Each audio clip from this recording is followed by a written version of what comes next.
நம்ம பதிவுக்கு முதன்முறையாக வரவங்களாக இருந்தால் மறக்காமல் இந்த பதிவை லைக் பண்ணிவிட்டு உங்கள் நண்பர்களோட பகிர்ந்துக்குங்க. திருச்சிற்றம்பலம். திருமுலரையா திருவடிகள் போற்றி போற்றி, குருவடியும் திருவடியும் வணங்கிந்த பதிவை ஆரம்பிக்கலாம். நண்பர்களே, சிவபக்தர்களாக இருந்தால் கண்டிப்பாக பாருங்க. அப்போ மற்ற கடவுளை வழிபடுறவங்க பார்க்க வேண்டாம் அப்படின்னா தவிர்க்கிறதும் நல்லது. ஏன் அடியேன் இப்படி குறிப்பிடுகின்றேன் என்றால், சமீப காலமாக நடக்கக்கூடிய சில விஷயங்கள் ஒரு குழப்ப மனநிலைக்கு நம்மை கொண்டு செல்கின்றது அப்படிங்கிறத உணர்த்துவதற்காகத்தான் இந்த பதிவு. தன்னை உணர்ந்தவர்கள் மட்டுமே அல்லது தன்னை உணர்ந்து கொள்ள வேண்டும் என்பவர்கள் மட்டுமே சிவ வழிபாடு செய்வார்கள், சிவ வழிபாடு செய்கிறார்கள். அதில் மாற்று கருத்தே இல்லை. ஏன்னா ஆதியும் அந்தமும் இல்லாத பரம்பொருள், அவருக்கு ஆதியும் கிடையாது அந்தமும் கிடையாது. அப்படிப்பட்ட பரம்பொருள் இறைவனை நாம் வழிபடுகின்றோம் அப்படின்னா அதற்கெல்லாம் ஒரு கொடுப்பனை வேணும், அதில் மாற்று கருத்தே இல்லை. இப்படி ஒரு அற்புதமான பிறவியாக நாம் இருக்கின்றோம். எப்படி இறைவனை வழிபடக்கூடிய அந்த வாய்ப்பை நாம் பெற்றிருக்கின்றோம். ஆனாலுமே மாயையின் காரணமாக பல்வேறு வகையிலே நம் வழி தவறி செல்வது சரியா அப்படிங்கிற கேள்வியை மட்டும் மனதில் எழுப்பிக் கொள்ளுங்கள். இப்ப நம்ம எந்த தெய்வத்தை வேணாலும் வழிபடலாம் அப்படிங்கிறது நம்ம தர்மம் கொடுத்த வழி, அதுல எந்த மாற்று கருத்துமே இல்லை. பல்லாயிரம் தேவதைகள் இறை நாமங்களிலே வழிபடுகின்றோம், அதில் மாற்று கருத்து இல்லை. நம் தர்மம் அதை அனுமதிக்கிறது. ஆனால் இந்த ஆற்றல்கள் எல்லாம் எங்கு சென்று சேர்கின்றன அப்படின்னு பார்த்தா அந்த பரம்பொருளாம் பரபிரம்மத்திடம் சென்று சேர்கிறது, சிவபெருமானிடம் சேர்ந்து செல்கிறார்கள். நம்ம விநாயகப் பெருமானை வழிபட்டாலும் சரி, முருகப்பெருமானை வழிபட்டாலும் சரி, காலபைரவரை வழிபட்டாலும் சரி, இந்த மாதிரி நீங்கள் எந்த சக்தியை நீங்கள் குறிப்பிட்டு சொன்னாலும் அது இறுதியிலே சென்று சேர்வது என்னமோ சிவபெருமானாகத்தான் இருப்பார். அப்ப சிவபெருமான் ஒருவரை நம்ம வழிபட்டாலே நீங்கள் நினைக்கின்ற அனைத்து தேவதைகளையும் வழிபட்டதற்கான அந்த ஒரு அனுபவம் நமக்கு கிடைக்கும் அப்படின்னா மாற்று கருத்துல. அப்ப நம்ம வழிபட வேண்டியது யாரை அப்படிங்கிறது தான் கேள்வி. ஆனா இன்னைக்கு இருக்க சூழ்நிலை என்னன்னா, காய்ச்ச வந்தா இந்த இடத்துக்கு போகணும், தலைவலி வந்தா இந்த கோயிலுக்கு போகணும், திருமணம் நடக்கணும்னா இந்த கோவிலுக்கு போகணும், இன்னும் குழந்தை வேணும்னா இந்த கோயிலுக்கு போகணும். இந்த மாதிரி அந்தந்த பகுதிகளை ஊக்குவிப்பதற்காக சிலர் சொல்கின்ற அந்த வார்த்தைகளை கேட்டுக்கொண்டு பல்வேறு விதங்களில் நம் மனம் தடுமாறி கொண்டிருக்கிறது. அப்ப உண்மையிலுமே இறைவன் மீது நமக்கு நம்பிக்கை இல்லையா? சிவபெருமான் மீது நம்பிக்கை இல்லையா? சிவபெருமானை அமர்ந்த இடத்திலிருந்து நம்மால் வழிபட முடியும். ஒரு தீபத்தை ஏற்றி வச்சு சிவலிங்கமா பாவிச்சு சிவபெருமானே அப்பனேன்னு வழிபட்டா அந்த இடத்துல இருந்து அருள் கொடுக்கக்கூடிய ஆற்றல், பேராற்றல் உடையவர் எம்பெருமான். அந்த ஆற்றலை நான் நம்பாததன் காரணமாக, ஊரிலே பல பேர் சொல்வதின் காரணமாக பல்வேறு ஆலயங்களுக்கு பல்வேறு இடங்களுக்கு பயணம் செய்துதான் இந்த விஷயங்களை நாம் அடைய முடியுமா அப்படின்னா அது விசித்திரமான வாக்கியமாக அமைந்துவிடும். அதிலெல்லாம் ஒரு விஷயத்தை தெளிவாக கூறிவிட்டு அடுத்ததற்கு செல்ல வேண்டிய கட்டாயம் என்னன்னா, சித்தர் வழிபாடுன்னு ஒரு மரபு இருக்கு. சித்தர் வழிபாடு எதுக்கு அப்படின்னா, தன்னை உணர்ந்து கொள்வதற்காக. அவர்கள் உணர்ந்திருக்கிறார்கள், நமக்கு வழிகாட்டுவார்கள் என்ற அடிப்படையிலே சிலர் சித்தர் வழிபாடு செய்வார்கள். அது அவரவர் தனிப்பட்ட விஷயம். அந்த வழிபாடும் எங்கு சென்று முடிகிறது அப்படின்னா சிவபெருமானிடம் சென்று முடிகிறது. அப்ப நேரடியாக நாமே முயற்சி செய்யலாமே அப்படிங்கிற எண்ணம் மனதிலே இருக்குமானால், நாம முயற்சி செய்தும் சித்த பெருமக்கள் கண்ட ரகசியத்தை நம்மால் உணர்ந்து கொள்ள முடியும். தேவையானது என்னன்னு பார்த்தா விடாமுயற்சியும் வைராகியமும். இறைவனை காண வேண்டும், உணர வேண்டும் என்ற வைராகியம் நமக்குள் இருத்தல் அவசியம். அவ்வாறு இருக்கும் பொழுது சிவபெருமானை நம்மால் உணர முடியும் அப்படின்னா அதுல மாற்று கருத்தை மனதில் கொள்ளாதீர்கள். இப்ப சமீப காலமா பாத்தீங்கன்னா பணத்திற்காக ஆங்காங்கே முளைக்கின்ற தெய்வ வழிபாடு அப்படின்னு சொல்றது அதிகமாகிட்டே போகுது அப்படின்னே நம்ம சொல்லலாம். பணத்திற்காக நான் அடியேன் இந்த இடத்துல கோடிட்டு காண்பதற்கான காரணம் யாதெனில், இந்த மண்ணிலே உள்ள சக்திகள் ஏராளம் ஏராளம், சிவத்தால் உண்டான சக்திகள் ஏராளம் ஏராளம். நமக்கு வழிபடுவதற்கு உரிமை இருக்கு, இல்லைன்னு சொல்ல. ஒரு மனிதன் தோன்றி இருக்கின்றார், அவர் பல அற்புதங்களை இறை சக்தியால் செய்திருக்கின்றார் அல்லது செய்ததாக சொல்கிறார்கள். அப்படிங்கும் போது, செய்ததாக சொல்லப்படுகிறது அப்படிங்கும் போது அதையெல்லாம் நம்பிக்கொண்டு அவர்கள் ஆங்காங்கே தெருவுக்கு தெரு கோவிலை கட்டி கொண்டு பணத்தை வசூலித்துக் கொண்டு அந்த இடத்திற்கு வாருங்கள், இந்த இடத்திற்கு சுற்றுலா கூட்டி போகிறோம்னு பெரிய ஒரு பணத்தை அடிப்படையாக வைத்து ஒரு பிசினஸாவே போகுது. வழிபடுவதற்கு அனைவருக்கும் உரிமை உண்டு. ஆனால் ஒரு விஷயத்தை தெளிவாக தெரிந்து கொண்டு வழிபட வேண்டும். புதிதாக மனிதர்களாக இருந்து தெய்வ நிலையை அடைகிறார்கள் அப்படின்னா அவர்களுக்குள்ள எந்த ஆசாபாசமும் இருந்திருக்காது. உண்மையிலே அவரை அடிப்படையாக கொண்டு அவருக்கு ஆங்காங்கே கோவில்களை எழுப்பிக் கொண்டு வடநாட்டிலிருந்து இங்கு கொண்டு வந்து வைத்துக் கொண்டு என்ன சொல்றதுனே தெரியல. சிவபெருமானிடம் இல்லாத ஆற்றலை நீங்கள் மற்றவர்களிடம் காண்கிறீர்களாங்கிறதா ஒரே ஒரு கேள்வி. அது எந்த விதமான வழிபாடாக நீங்கள் எடுத்துக்கொண்டாலும் சரி, சிவபக்தர்களாக இருக்கின்றன சிவத்திடம் உணராத அந்த அருமையை, சிவபெருமானிடம் காணாத ஆற்றலை நீங்கள் மனிதராக இருந்து ஒருவருக்கு சிலை வைத்து எல்லா இடத்துலையும் வழிபடுறாங்கன்னா நம்ம போய் வழிபட்டா அங்க அந்த இடத்துல நிறைவேறுது அப்படின்னா அப்ப நீங்கள் சிவனிடம் கொண்ட நம்பிக்கை யாது?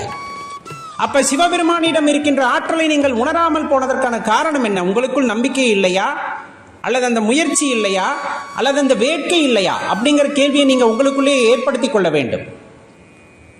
எல்லா இடத்திலும் பணத்திற்காக ஒரு வீட்டுல கூட அந்த சிலை இல்லாமல் எல்லா இடத்துக்கும் கொண்டு போய் சேர்த்துட்டாங்க. அதுலயும் ஒரு புகைப்படத்தை பார்க்க நேரிட்டது. அதுதான் என்னால தாங்கிக் கொள்ள முடியாமல் போய்விட்டது. எப்பவுமே பக்குவமாக இருக்கின்றோம், இல்லை என்று கூறவில்லை. மனிதனின் அறியாமையை பாருங்கள். சிவபெருமான் பிக்ஷை பாத்திரத்தை எடுத்துக்கொண்டு சாய்பாபாவிடம் நிற்கிறார். இது எவ்வாறு ஏற்றுக்கொள்ள முடியும்? எந்த ஒரு சிவனடியாராவது இவற்றை ஏற்றுக்கொள்ள முடியுமா? ஆலய மனதிற்குள்ள இருக்கின்ற அந்த உறுதிப்பாடு யாது? சிவபெருமான் மீது கொண்ட நம்பிக்கை யாது? அவரின் ஆற்றலை விட மற்ற ஆற்றல்கள் எல்லாம் உங்கள் கண்ணிற்கு பெரியதாக தெரிகின்றதா? இது எப்படி ஒரு சைவராக நாம் ஏற்றுக்கொள்ள முடியும்? சிவத்தை வழிபடுபவர்கள் சிவனை மட்டுமே வழிபடுபவர்களாக இருக்கிறார்கள். காரணம் என்ன அப்படின்னா அவருடைய ஆற்றலை புரிந்தவர்கள். இன்னும் சொல்ல போனா அம்மை அப்பனை தவிர அவங்க வேற யாருமே வழிபடுறதில்லை. அந்த மாதிரி நபர்களை நீங்கள் உங்களை சுற்றி பார்க்க முடியும். அவர்கள் அனுபவிக்கின்ற அந்த ஆனந்தம் அப்படிங்கிறது எல்லையில்லாததாக இருக்கிறது.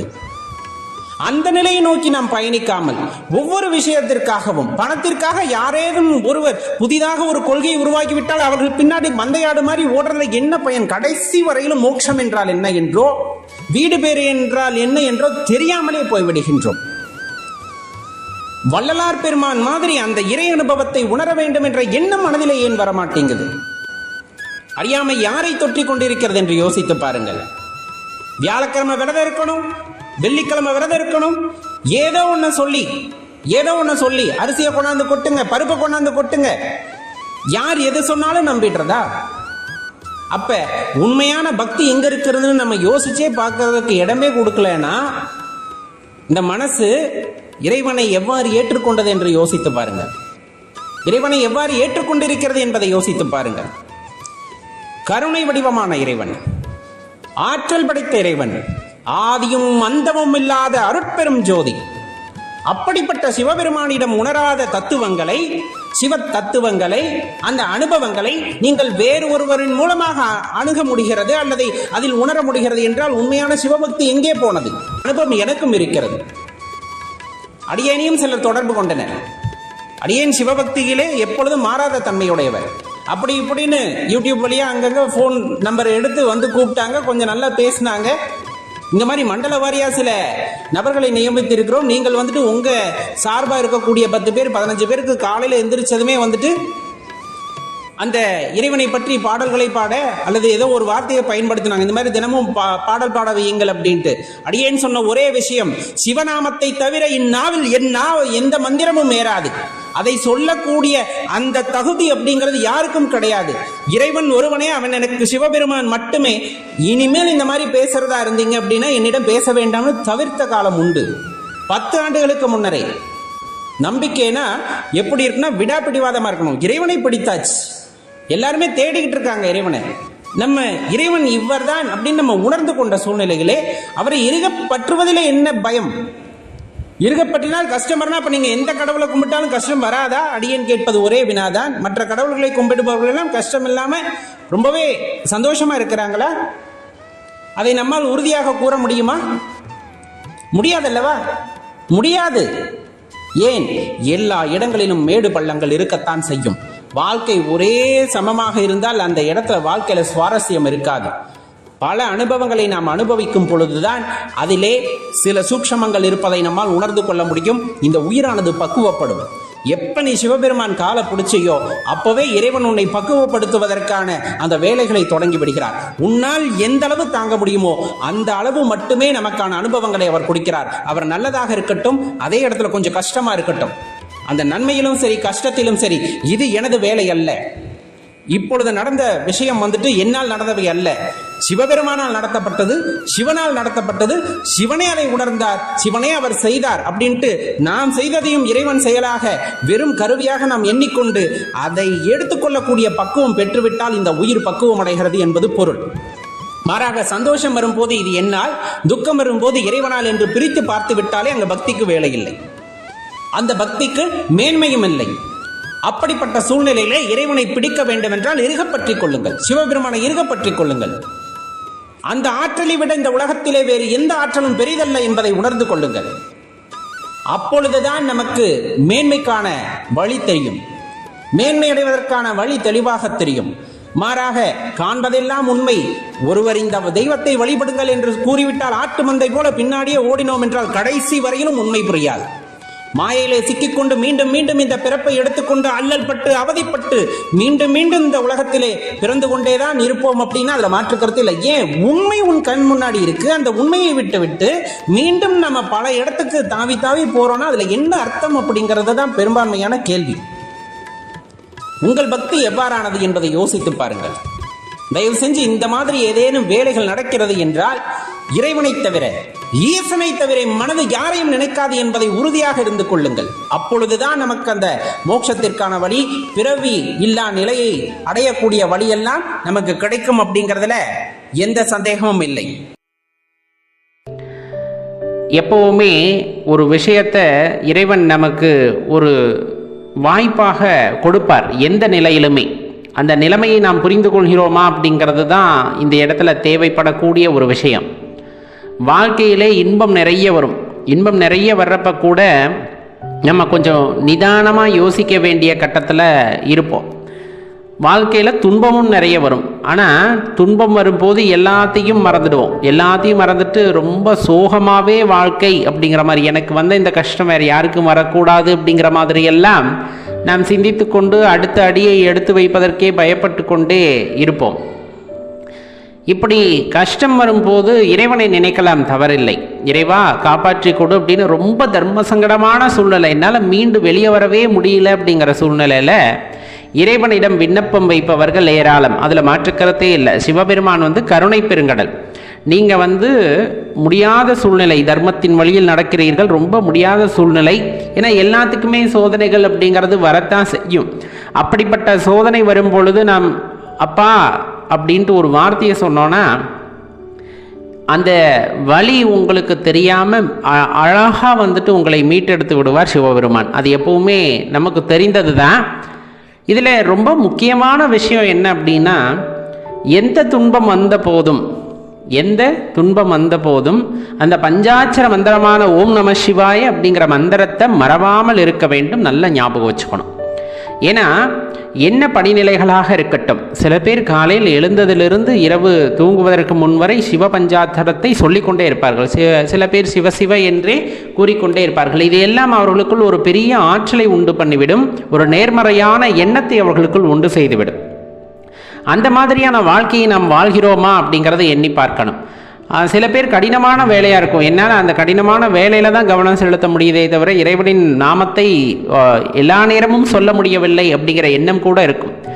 செய்கின்ற தொழிலும் தெய்வத்திற்கு ஈடானது தான், அதில் முழு கவனமாக செய்யலாம். எப்பொழுதெல்லாம் ஓய்வு நேரம் கிடைக்கிறதோ அப்பொழுதெல்லாம் இறைநாமத்தை சொல்லுங்கள், இறைவனை பற்றி பேசுங்கள், அவர் புகழை பற்றி பிறரிடம் பேசி கொண்டிருக்கலாம். அதுவே உங்களுக்கு பெரிய ஆற்றலை உண்டாக்கும். இன்னும் ஒரு விஷயத்தை நல்லா நினச்சிக்கோங்க, எவ்வளவு கஷ்டமான சூழ்நிலை வந்தாலும் சரி உங்கள் மீது உங்களுக்கு நம்பிக்கை இருக்க வேண்டும். ஏன் அப்படி சொல்கிறோன்னா தெளிவாக கேட்டுக்குங்க. இப்போ நம்ம மனமானது பலவீனமாக இருக்கிறது, நம்மால் எதுவும் செய்ய முடியாத நிலையில் இருக்கின்றோம், நாம் எதுவும் செய்ய மாட்டோம் அப்படின்னு அமைதியாக அமர்ந்து விட்டால் வருகின்ற காலம் அதுவாக மாறாது. இறைவனே உங்களுக்கு உதவி செய்ய வேண்டும் என்று நினைத்தாலும் நீங்கள் அந்த நிலைமையை ஏற்றுக்கொள்ளாத வகையிலே அந்த கஷ்டமானது உங்களுக்கு நீங்காது. அப்போ அந்த கஷ்டம் நீங்க வேண்டும் என்றால் நாம் செய்ய வேண்டிய முக்கியமான விஷயம் என்னன்னா, நம் மீது நாம் நம்பிக்கை வைத்தல் வேண்டும். நம்ம மீண்டும் சொல்றது, அடியார் பெருமக்களே நல்ல ஞாபகம் வச்சுக்கோங்க, எல்லா உயிரிலும் சிவபெருமான் இருக்கின்றார், எல்லா உயிருமாக சிவபெருமான் இருக்கின்றார், உங்களிலும் சிவபெருமான் இருக்கின்றார். அப்ப நம்பிக்கை நீங்கள் வைக்க போவது யார் மீது அப்படின்னா, உங்கள் மீது நீங்கள் நம்பிக்கை அதிகமாக வைக்கிறீர்கள் அப்படிங்கும் போது அது உங்கள் மீது மட்டுமல்ல, உங்களுக்குள் இருக்கின்ற சிவபெருமான் மீதும் நீங்கள் நம்பிக்கை வைக்கிறீர்கள் என்பது அர்த்தம். நீங்கள் உங்கள் மீதே நீங்கள் நம்பிக்கை இழந்து விட்டீர்கள் என்றால் நீங்க இந்த இடத்துல தெளிவா புரிஞ்சுக்க வேண்டியது, உங்களுக்குள் இருக்கின்ற சிவபெருமானையும் நீங்கள் நம்பவில்லை அப்படிங்கிறது அர்த்தமாயிடும். அதனாலதான் தெளிவா சொல்றது, எந்த ஒரு சூழ்நிலை வந்தாலும் சரி, எவ்வளவு கடினமான சூழ்நிலைகள் வந்தாலும் சரி, உங்கள் மீது நீங்கள் நம்பிக்கை வேண்டும். என்னால் அடியேனுடைய இந்த முயற்சியின் காரணமாக இந்த கடினமான சூழ்நிலையிலிருந்து நான் வெளியே வருவேன் அப்படிங்கிற நம்பிக்கை உங்களுக்குள் இருக்க வேண்டும். ஏன்னா அந்த நம்பிக்கையாக யார் அங்கு இருக்கிறார் என்றால் சிவபெருமான் இருக்கின்றார். நீங்கள் செய்கின்ற செயலாக யார் இருக்கிறார் என்றால் சிவபெருமான் அங்கு இருக்கின்றார். அப்ப அந்த செயலை நாம் செய்ய வேண்டுமா கூடாதா அப்படின்னா, கண்டிப்பா அந்த செயலை நாம் வினையாற்ற வேண்டும். ஏன்னா உள்ளுக்குள் இருந்து இந்த வினையை தூண்டுவதே ஈஸ்வரன் தானே. நீ இதை செய், இதிலிருந்து நீ மீண்டு வந்து விடுவாய் என்று உங்களுக்கு வழிகாட்டுவது யார் அப்படின்னா சிவபெருமான் தான் அதற்கான வழியை காட்டுகின்றார். நாம் அதை அப்படியே ஏற்றுக்கொண்டு அதன் வழியிலே நடக்கும் பொழுது எவ்வளவு பெரிய கடினமான சூழ்நிலைகளாக இருந்தாலும் அந்த கடினமான சூழ்நிலைகளிலிருந்து நொடி பொழுதிலே உங்களை வெளியே கொண்டு வந்து விட்டு விடுவார். அது ரொம்பவே இயல்பான ஒரு விஷயம். அப்ப இறைவன் மீது நம்பிக்கை என்ற அந்த வார்த்தை அப்படிங்கிறது உங்கள் மீது நீங்கள் வைக்க வேண்டிய நம்பிக்கை அப்படிங்கிறது தான் அதனுடைய பொருள். சிவாலயத்துக்கு போகிறோம், சிவபெருமான்கிட்ட விண்ணப்பம் வைக்கிறோம், சிவபெருமானை எண்ணி தியானம் செய்கின்றோம், எல்லாம் சரி. உங்களுக்குள் அந்த நம்பிக்கை பிறந்திட வேண்டும். எவ்வளவு கடினமான சூழ்நிலையாக இருந்தாலும் நான் இந்த அடியேன் அதிலிருந்து மீண்டு வருவேன் அப்படிங்கிற நம்பிக்கை வந்துருச்சுன்னா நீங்கள் சிவபெருமான் மீது அசைக்க முடியாத நம்பிக்கை வைத்திருக்கிறீர்கள் என்பதுதான் அதற்கு பொருளாகும். அப்ப நம்பிக்கை எப்படி இருக்க வேண்டும் என்றால் அசைக்க முடியாததாக இருக்க வேண்டும். அப்படி இருக்கும் பொழுது எவ்வளவு பெரிய சூழ்நிலைகளாக இருந்தாலும் அதிலிருந்து வெளியே வந்து விடலாம். இந்த நவகிரகங்கள் எல்லா உயிரினங்களின் மீதும் தன் ஆதிக்கத்தை செலுத்துகின்றன. இந்த பிரபஞ்சத்திலே, அதிலும் குறிப்பாக இந்த பூமியிலே நிறைய உயிரினங்கள் வசிக்கின்றன. இந்த உயிரினங்கள், தாவரங்கள் எல்லாத்திற்குமே நவகிரகத்துடைய அனுகிரகம் அல்லது அதன் பார்வையானது இருந்து கொண்டுதான் இருக்கிறது.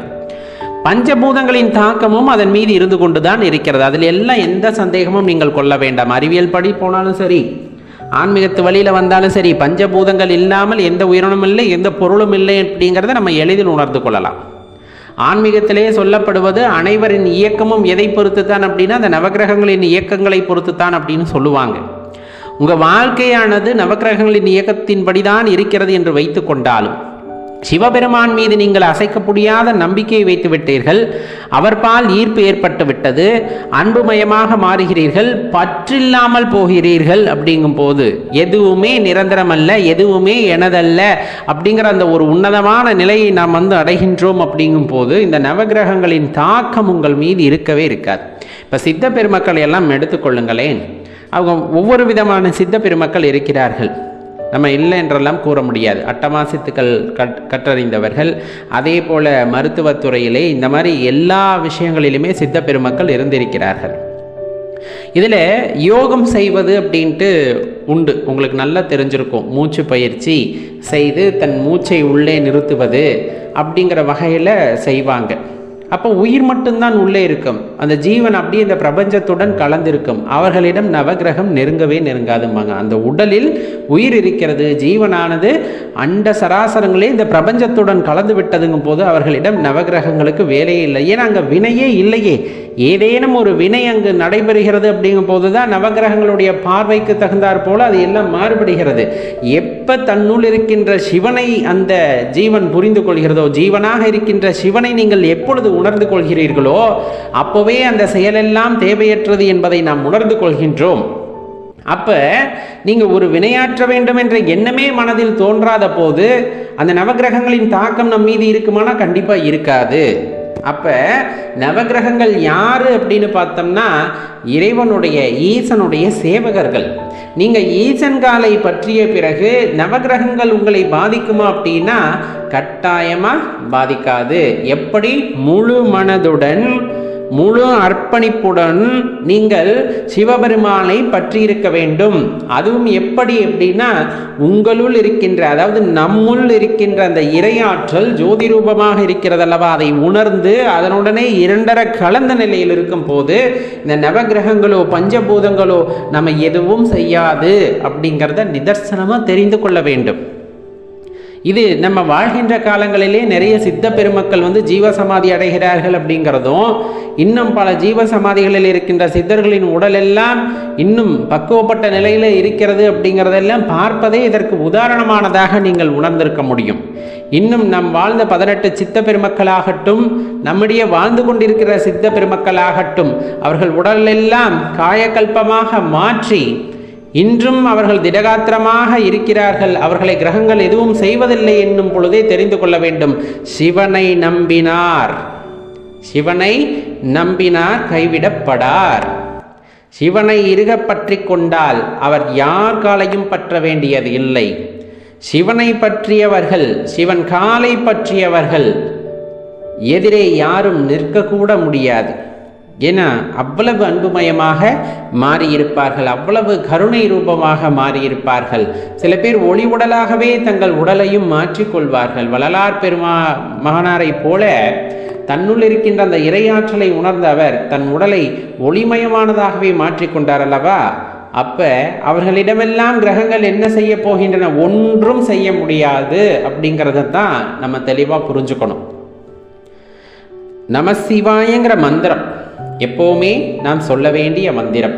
எந்த சூழ்நிலை வந்தாலும் அம்மந்திரத்தை மறவாமல் இருக்கின்றோம் அப்படிங்கும் போது வருகின்ற வினையாவும் சூரியனை கண்ட மணி போல கரைந்து போகும் அப்படிங்கிறத மனதில் நிறுத்திக் கொள்ளுங்கள் நண்பர்களே.